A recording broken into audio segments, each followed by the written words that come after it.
Assalamualaikum warahmatullahi wabarakatuh. Perkenalkan, kami dari kelompok 2 ingin mempresentasikan hasil diskusi dari kelompok kami yang berjudul Teori Permintaan Islam. Sebelumnya saya akan memperkenalkan anggota dari kelompok kami. Yang pertama, Muhammad Askanur Rahman dengan NIM 12640202121. Yang kedua, Muhammad Naufal Zaki dengan NIM 12640202122, dan Muhammad Ridho Alamsyah dengan NIM 12640202123. Selanjutnya Muhammad Ainuz Zain dengan NIM 12640202124. Selanjutnya Muhammad Fahruz Zaman dengan NIM 12640202125. Selanjutnya Muhammad Najib Az-Zamzami dengan NIM 12402202126, dan Muhammad Edi Ardriansyah dengan NIM 12402202127. Selanjutnya Nadela Andriana dengan NIM 12402202129, dan yang terakhir Nadia Nurfitasari dengan NIM 12402202130.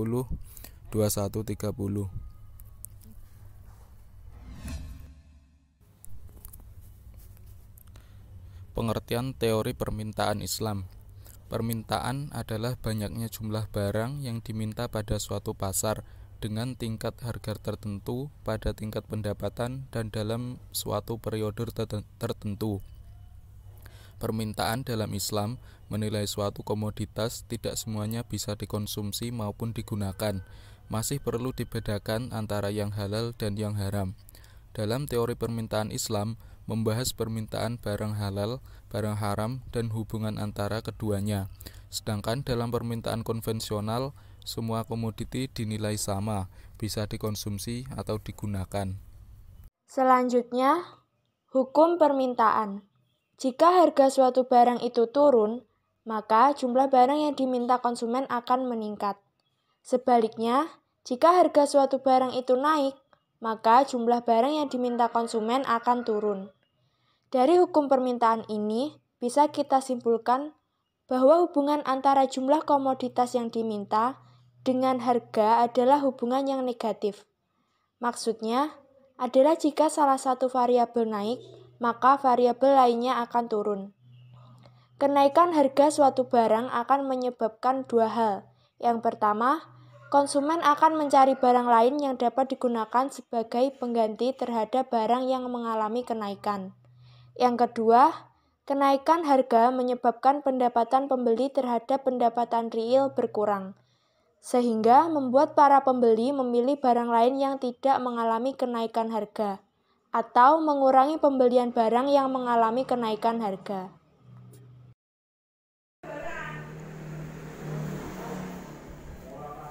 Faktor yang mempengaruhi permintaan Islam. Pertama, keinginan atau selera masyarakat terhadap suatu barang yang berbeda dan selalu berubah-ubah, di mana ketika masyarakat telah memiliki selera terhadap suatu barang, maka hal ini akan mempengaruhi jumlah permintaan terhadap barang tersebut. Kedua, jumlah para peminat terhadap suatu barang. Jika jumlah masyarakat yang menginginkan barang tersebut semakin banyak, maka harga barang tersebut akan semakin meningkat. Ketiga, kualitas pembeli al-mu'awwid, di mana tingkat pendapatan mereka salah satu ciri kualitas pembeli yang baik. Semakin besar tingkat pendapatan, semakin tinggi kualitas masyarakat untuk membeli. Keempat, lemah atau kuatnya kebutuhan suatu barang. Apabila kebutuhan terhadap suatu barang itu tinggi, maka permintaan terhadap barang itu juga tinggi. Kelima, cara pembayaran tunai atau angsuran. Jika pembelian barang tersebut dengan transaksi tunai, biasanya permintaannya lebih tinggi. Keenam, besarnya biaya transaksi. Fungsi permintaan. Fungsi permintaan menunjukkan hubungan antara jumlah barang atau jasa yang diminta oleh konsumen dengan variabel-variabel lain yang mempengaruhinya pada suatu periode tertentu. Secara matematis dapat ditulis menjadi HDX sama dengan F dalam kurung PX, PY, Y, T, A. Kemudian, fungsi permintaan ini dapat ditulis lebih sederhana lagi, yaitu Hx sama dengan F dalam kurung Px. Dan jika ditransformasikan ke dalam persamaan linear menjadi Hx sama dengan A min B Px. Dalam persamaan di atas, parameter B bernilai negatif karena harga barang atau P dan jumlah barang atau Q mempunyai hubungan negatif. Selain itu, variabel bebas Px berpangkat 1, supaya ketika fungsi permintaan ini digambarkan, maka kurvanya akan menurun dari kiri atas ke kanan bawah. Kurva permintaan. Jika Bahrul menjual donat dengan harga 3.200, maka donat yang terjual hanyalah 2 buah. Jika ia menurunkan harga donatnya menjadi 3.000, maka yang akan terjual 3 buah.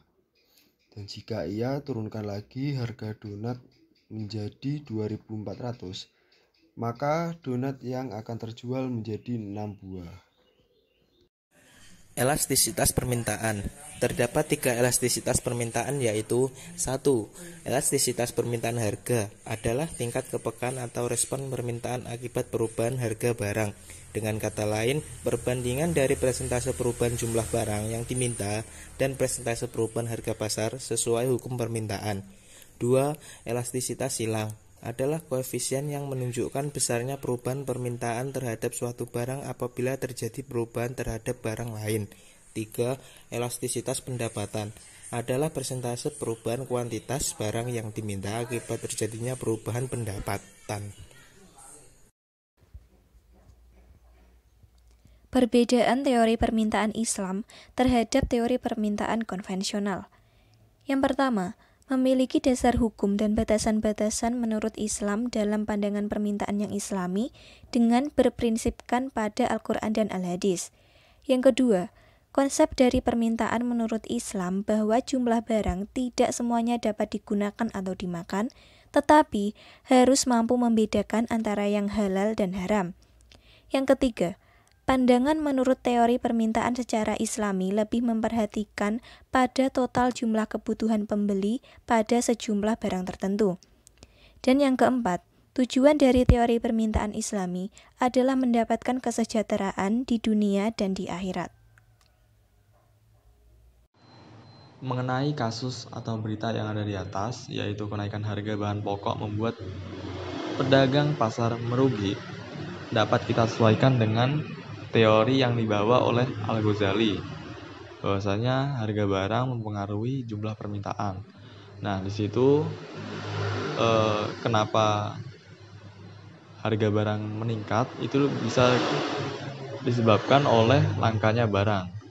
Karena langkanya barang, mau tidak mau pedagang pasar harus meningkatkan harga bahan pokok sehingga permintaan menurun. Sepekan lalu, harga kebutuhan pokok mengalami kenaikan yang dikarenakan stok barang di pasar semakin menipis karena para petani mengalami panen yang terbatas. Dan juga para pedagang sepi akan pembeli akibat pemberlakuan aktivitas PPKM. Di sini saya akan memberikan tanggapan saya mengenai berita kenaikan harga barang pokok membuat pedagang pasar merugi. Bisa kita lihat, naiknya harga barang di pasaran itu membuat barang yang dijual di pasaran menjadi kurang laku, sehingga membuat para pedagang itu merugi. Dalam kasus ini, naiknya harga barang itu disebabkan oleh kelangkaan barang. Kelangkaan itu karena hujan deras yang membuat banyak petani gagal panen. Ya, ada faktor lain yang membuat pedagang itu merugi, yaitu faktor adanya PPKM yang membuat para pembeli menjadi jarang ke pasar, jadi pasar menjadi sepi, sehingga barang dagangan jadi tidak laku. Itu saja yang bisa saya sampaikan. Terima kasih. Harga sejumlah kebutuhan bahan pokok mulai mengalami kenaikan. Hal itu dipicu karena faktor cuaca yang kerap mengalami hujan deras mengakibatkan stok barang di pasaran minim karena panen petani terbatas, serta minimnya pembeli membuat pedagang merugi. Hal ini sejalan dengan hukum permintaan, yaitu bila harga suatu barang naik, maka permintaan barang tersebut akan turun. Sebaliknya, jika bila harga barang tersebut turun, maka permintaan akan naik. Hal itulah yang dirasakan oleh para pedagang ketika harga mulai naik. Maka permintaan terhadap barang tersebut akan semakin menurun, sehingga menyebabkan para pedagang akan mengalami kerugian. Harga sejumlah kebutuhan bahan pokok mengalami kenaikan sejak sepekan lalu. Kenaikan harga bahan pokok membuat pedagang pasar merugi. Tanggapan saya mengenai hal tersebut adalah, harga barang yang diminta akan mempengaruhi permintaan masyarakat akan suatu barang. Kenaikan harga akan menyebabkan rendahnya permintaan masyarakat akan barang tersebut. Tentu saja ini akan berdampak pada para pedagang. Harga kebutuhan yang tinggi akan membuat masyarakat mencari alternatif lain untuk mencukupi kebutuhannya. Kenaikan harga tersebut dipicu karena faktor cuaca yang tidak menentu, mengakibatkan stok barang di pasaran minim karena panen petani hanya terbatas, serta minimnya pembeli akibat penerapan PPKM yang terus diperpanjang membuat pedagang merugi. Kenaikan harga bahan pokok membuat pedagang pasar merugi. Hal ini terjadi di Pasar Kampung Lalang, Kecamatan Medan Helvetia, dan Pasar Sunggal, Kecamatan Medan Sunggal. Kenaikan harga tersebut disebabkan oleh gagalnya panen petani dikarenakan hujan deras. Kenaikan harga tersebut mengakibatkan jumlah pembeli yang sedikit, seperti halnya yang terjadi pada hukum permintaan, di mana harga naik, disitulah jumlah permintaan akan turun. Apalagi di masa pandemi seperti sekarang, malah pembeli tidak ada yang ke pasar, sehingga pedagang rugi dikarenakan barangnya sisa dan layu.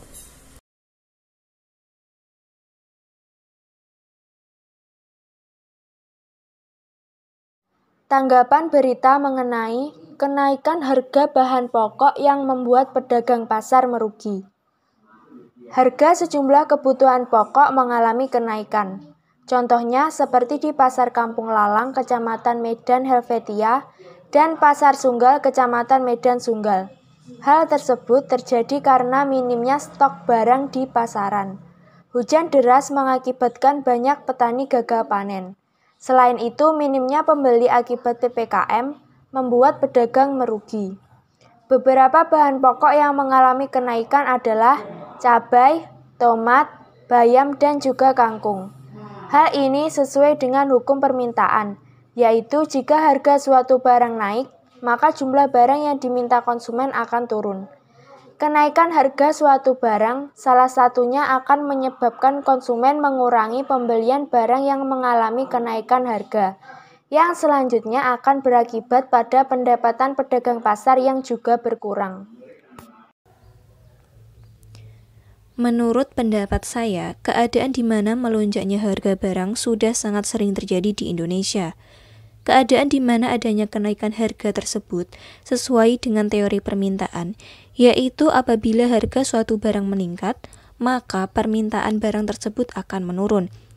Dan sebaliknya, apabila harga barang tersebut menurun, maka permintaan akan meningkat, di mana keinginan terhadap sesuatu dan harga yang diminta akan memengaruhi permintaan masyarakat akan suatu barang. Hal ini saling berkaitan satu sama lain, jadi jika harga bahan pokok mengalami kenaikan, maka keinginan masyarakat untuk membeli atau melakukan permintaan barang akan menurun, sehingga masyarakat lebih memilih mengurangi daya beli barang pokok tersebut. Selain itu, kenaikan harga juga berdampak pada pedagang, karena menurunnya daya beli, otomatis akan banyak barang yang akan sisa dan akan layu. Ditambah terjadinya cuaca tidak mendukung, membuat kualitas barang menjadi berkurang, sehingga membuat pedagang merugi.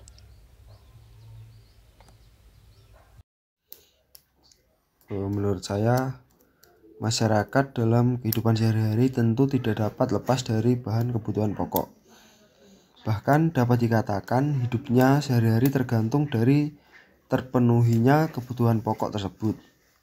Hal itu sangat wajar, karena dalam kehidupan sehari-hari, masyarakat perlu mengonsumsi bahan kebutuhan pokok untuk memenuhi asupan gizi bagi tubuh, seperti protein, karbohidrat, mineral, dan kalsium. Asupan itu bermanfaat bagi tubuh agar tetap dalam kondisi tidak kekurangan gizi atau sehat.